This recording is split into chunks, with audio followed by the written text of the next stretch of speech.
హైదరాబాదు దాహార్తి తీర్చడానికి ఏదైనా ఒక నూతన తాగునీటి పథకాన్ని 10 ఏళ్లలో వీళ్ళు మొదలు పెట్టినరా, పూర్తి చేసిండ్రా? మీరు ఒక్కసారి చెప్పండి. ఈరోజు కృష్ణానది జలాల నాడు చంద్రబాబు నాయుడు గారు మొదలు పెడితే phase 1, phase 2, phase 3 Congress party చేసింది. గోదావరి జలాలను ఆనాడు రాజశేఖర రెడ్డి గారు ప్రణాళికలు, కిరణ్ కుమార్ రెడ్డి గారు ప్రణాళికలు చేస్తే అవి పూర్తయినాయి. మెట్రో రైలు జైపాల్ రెడ్డి గారు, రాజశేఖర రెడ్డి గారు కలిసి హైదరాబాద్ నగరానికి మెట్రో తెచ్చిరు. ఆనాడు మెట్రో దేశంలోనే 2వ స్థానంలో ఉండే, ఇవాళ 9వ స్థానానికి పడిపోయింది. 10 సంవత్సరాలలో మెట్రోను 1 కిలోమీటర్ అయినా విస్తరించిండ్రా?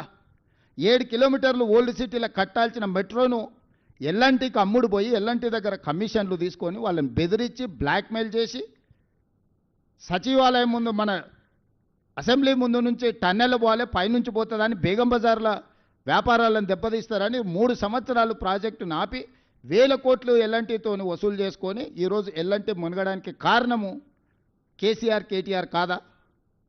మీరందరూ సజీవ సాక్ష్యం కదా. ఎల్ఎన్టీని ఎట్లా బ్లాక్మెయిల్ చేసిండు చంద్రశేఖరరావు?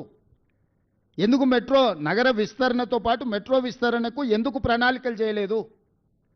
ఎందుకు